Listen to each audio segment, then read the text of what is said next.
part of drag culture that I really don't vibe with, even though I understand why it exists, is this sort of pedestaling of the performer. Because I don't believe that. I believe that every single person is an artist and is a creative and is a human that is like worthy of existing and being listened to and being heard. And like just because you're on a stage doesn't make you better or more special or more important than someone else. Like I don't even like this idea of people saying I'm a star. I'm like, we're all stars. Like every person is.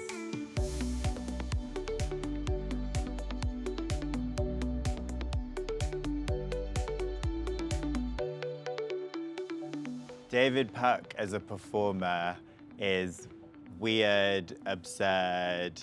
I'm usually dressed as giant inanimate objects singing sad songs about how a fridge would feel if it was alive. A lot of improv, silly comedy with a dark underbelly, maybe. Am I dark? Dark question mark in brackets.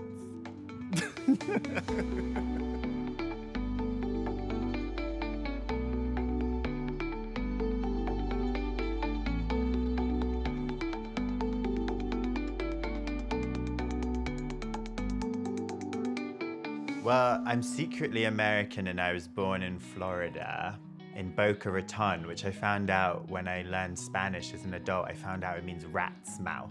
But my parents are British.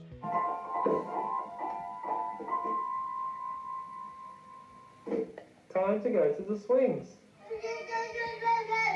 And then we moved back to England, mostly because they noticed that we all had American accents and they didn't want us to. So they were like, we have to leave now before it's too late. So then I grew up on the border of Wales and Hereford, which is a very countryside, conservative, small city. And I grew up not really on a farm, but surrounded by farms. And we did have sheep and horses and other animals, but we were technically not a farm. Growing up in Hereford, which is typically a conservative place, as a queer person, I just pretended not to be queer until I left, and then everything was fine. Now, actually, my mum got very excited whenever she sees anything about drag, she'll send me a photo of it. She got very excited to see that Hereford now has a pride, which I think is actually really cool. But when I was growing up, I'm now 32, there was nothing. I don't think there's any gay bars as far as I know. There was one kid, my friend Luke, we became friends, who was out and gay. He's the only one I remember, and he had black and white hair like Cruella de Vil. And that Luke was my gay reference point growing up in Hereford, and there was nothing else. I just hid it. I'm still kind of fully realizing how that affected me, because I hid it so much and I did the British thing of, emotional repression, that I always used to say like, oh, it's funny that it never bothered me, to keep it secret, to not tell anyone, not even my friends, and to like meet up with guys in secret. Like the first guy that I had a thing with was my best friend Theo when we were 15, and we like hooked up multiple times and we never spoke about it. And obviously he came out eventually as well. But that's just so bizarre. Like I watched Heartstopper the other day and I was like, this is so different to what my experience was. Like it was just so defined by shame and secrecy and fear. So much so that I didn't even fully realize at the time how much it was affecting me, because I couldn't even engage with it. But now I'm like, wow, that's messed up. That was not Heartstopper-esque.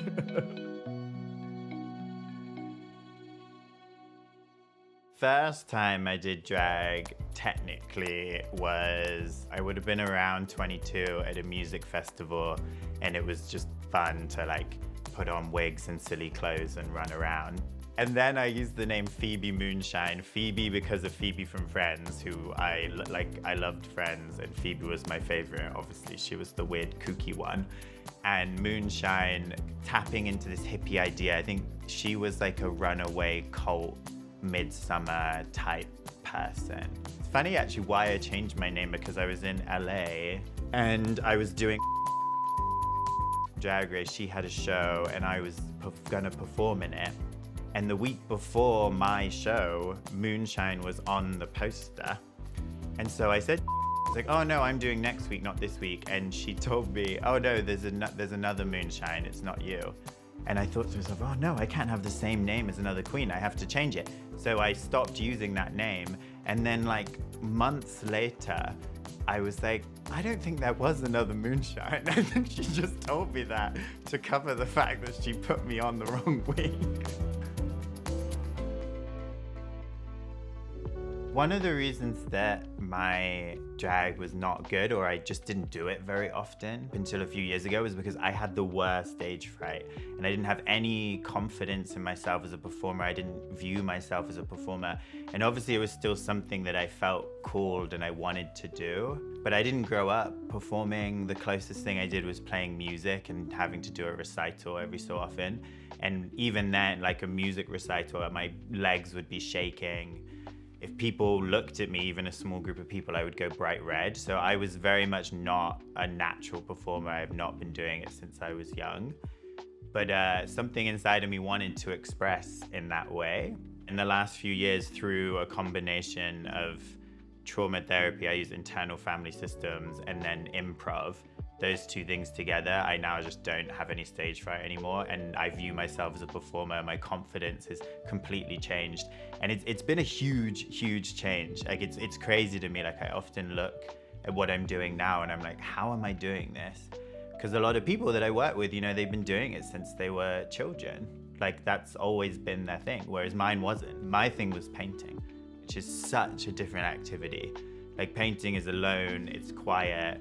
You only show people the finished product after you're done, and you don't even have to be there. You put it on a wall and you walk away. So it's such a different experience to performing. I'm really happy that I've been able to find a way to heal that, because it is me. And I look back at myself even as a child, and I always wanted to express and perform and play and sing and dance, and I didn't feel able to, and now I do, and that makes me really happy. Been moving around for like the last 7 years or so. I left the UK when I was like 24, 25. I've lived all over. I lived in Germany and Spain. I lived in LA for 1.5 years. And then I moved to New York last May. In terms of how long I've been in America, there's been little pockets. I work on weed farms in California, so I would spend like a summer out there and then go back to Europe. So it's a bit all disjointed. But this time around, and the present is the important moment, this time I've been in New York since May, and I moved here very much to perform more. I'm a painter, I paint murals, and that's been my main art form for the last like 7 years. In the last 3 years, performing has like taken over a lot more. So it is great to paint here, but primarily I came here to just be able to perform every day, and that's what I'm doing. Yeah, I'm painting a big queer kiss where the skin of the people are clouds, and the two people are my friends Shimmer and Meran. I've painted them a few times now. I did one outside $3 bill as a collab with Jason Naylor, which was really abstract. And then one up in Troy, where instead of the clouds, it was stories of different people's first queer kiss. That was really cool, getting all the stories from people. Yeah, I just really enjoy like big queer kiss as an image. It's so simple, but like powerful, I think. And encapsulates within it like a lot of things that's really important to me when it comes to like queer street art, which is visibility and love and beauty, and like having public positive images of queer compassion, which I think is all said without words within this image. The mural painting, I've been doing it for a lot of years now, and the spaces that they're in and the process of that is always really different depending on where it is and how it's being done. So like say I'll do some pieces that are just straight graffiti, like I go and I find a space that I don't think anyone will care if I paint there, and I just go and I paint what I want. And usually when I'm left to my own devices, my favorite thing to paint are either drag artists or things like this, just very visibly queer images. Just because you don't see a lot of street art and murals with that. And I love showing and celebrating that, and especially being able to put it in spaces where, you know, like right now we're in Rubelad, which is a great accepting progressive venue, but a lot of the pieces I do are out on the street in places that are not so accepting. So like the Troy mural, for example, ended up being very controversial. And I was like, what's controversial about it? It's just two people kissing. And I think if it was a man and a woman, it definitely wouldn't have been controversial. When people see one of my paintings on the street, I hope that what they would see is a positive, beautiful image that would invoke feelings of acceptance for yourself and for others. That's what I hope. But I do also let go of that. Like, I can't control how people are going to view things. So to a certain extent, it's also, I like to make this work and I'm putting it out there, and then it's up to the viewer what they're going to take from it.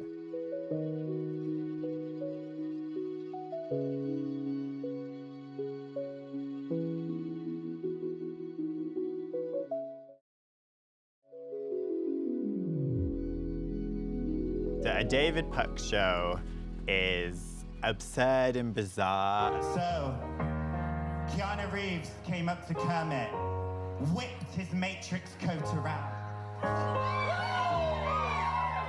did a double kick in the air. Pretty good doing that in a dress, eh? A lot of people describe it as being like Adult Swim at 3 a.m. So I'm having big costumes, usually of like objects or weird creatures. And so it's very fun and big and cartoonish and kind of like childlike imagination.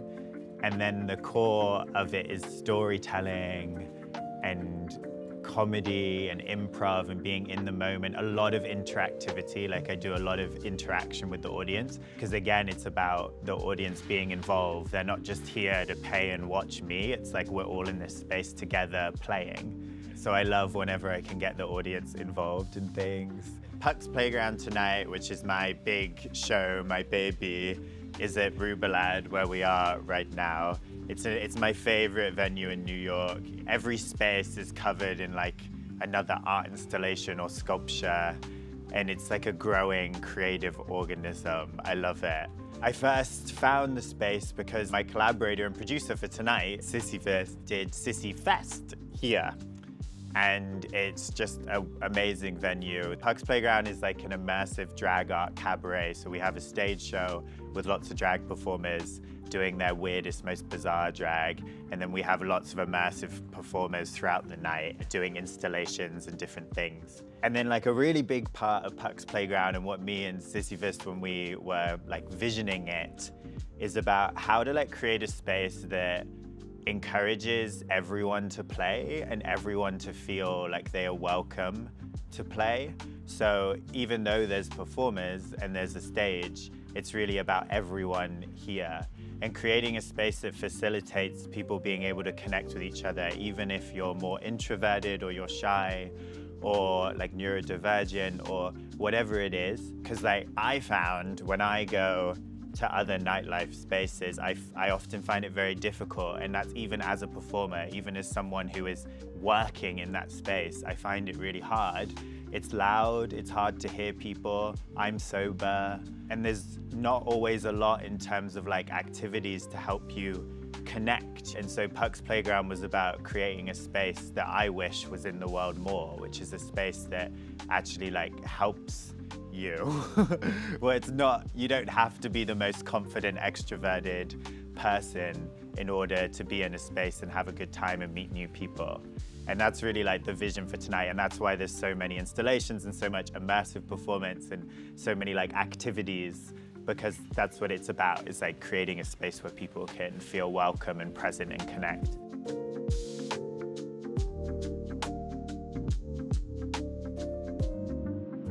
So tonight the character I'm being is a storybook.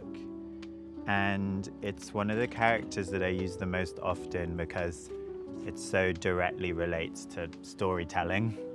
And I do a show, which I'll be doing a little bit of tonight, but I have a kind of solo show that is all improvised musical storytelling. So I always dress as the book for that, because I'm the storybook telling like a story with the audience. So I thought I would be that one as I'm hosting tonight, so I'll be like the book of Puck's Playground, introducing all the different characters that will be performing. Hello everyone! Thank you all so much for being here and being a part of it. I feel so manic. I feel like a manic pixie dream person. But I am very happy and you all look so good. I'm just so grateful that we're gonna all play and make some magical little adventures and stories tonight.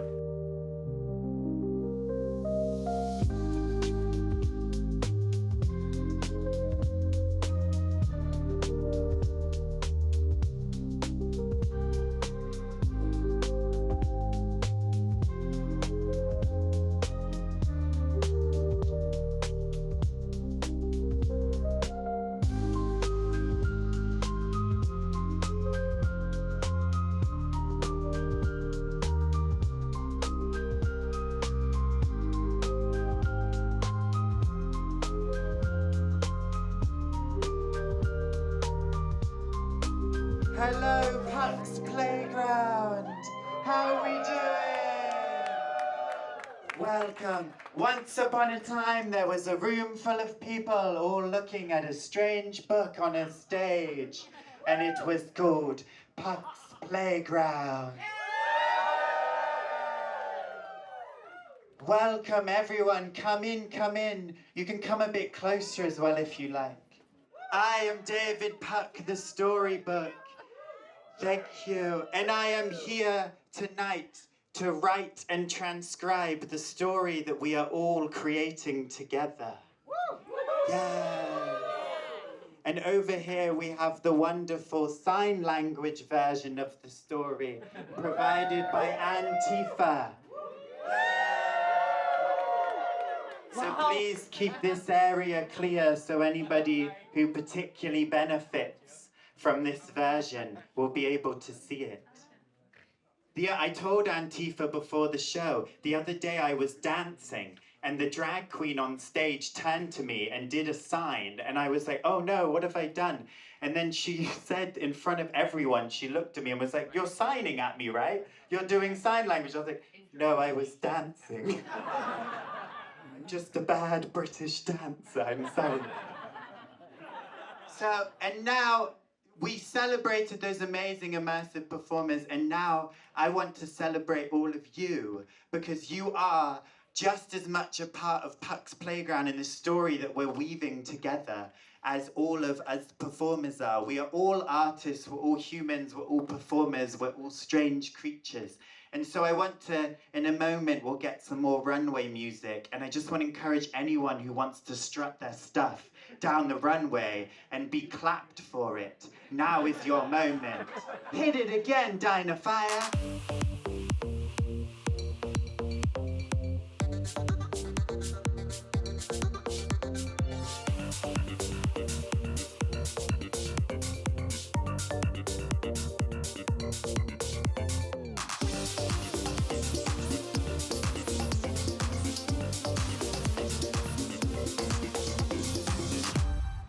Wow, so everyone, let's do a big cheer for all of you, whether you walked or not. I know I wouldn't, if I wasn't wearing a mask, I wouldn't have gone out in front of everyone. I would have been like, they're gonna look at me. I'm shy.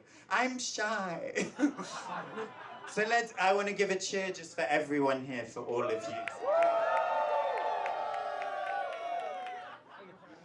Now, thank you everyone. And now, I have one more ritual for you before we get to our stage show.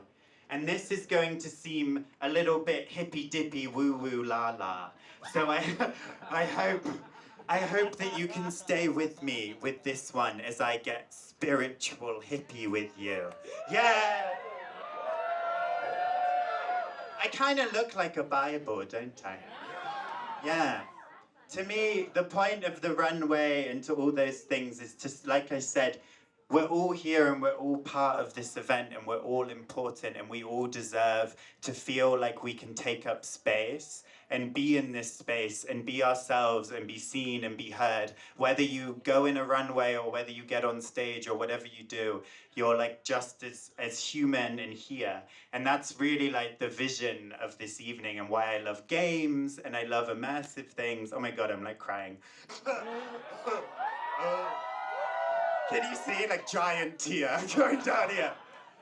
But that's the vision, because that's how I want to feel when I go to a space. And it's hard sometimes to feel that way. It can be hard for some of us. And I got this from the Radical Fairies, who have been a super important community to me. Yeah.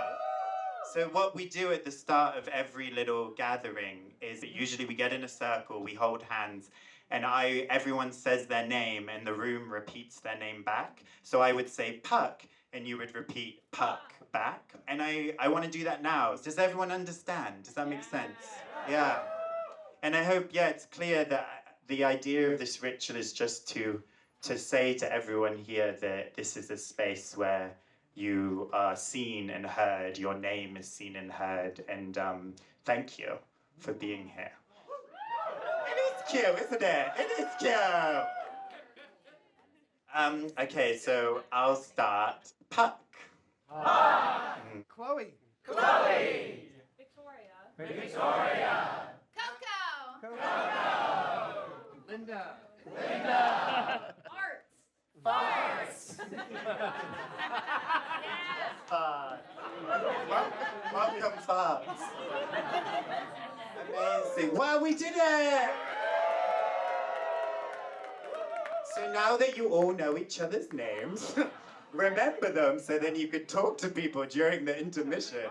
Finally, now we go on to the stage performance. Yeah! So I would like to introduce your first wackadoodle character of the Puck's Playground story.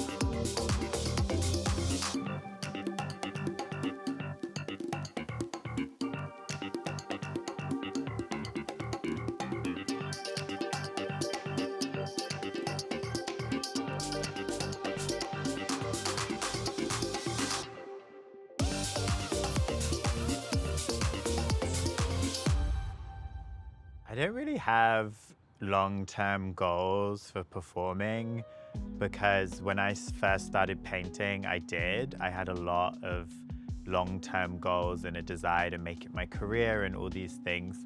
And I find that it becomes a real strong influence and ultimately limitation upon creativity and enjoyment. At least for me, that was my experience. So this time around with like performing and writing, I'm just focusing on the now and like, what do I feel like doing today? I feel like doing improv. I feel like writing a song. I feel like creating a drag show. So that's what I'm doing, but I'm not thinking too far into the future. I'm enjoying approaching it in that way and just enjoying what I'm doing now.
Also, I went to the same school as Ariana Grande. I found that out later on as well. Oh my God. I know. Not at the same time, though, so it's not a very good story.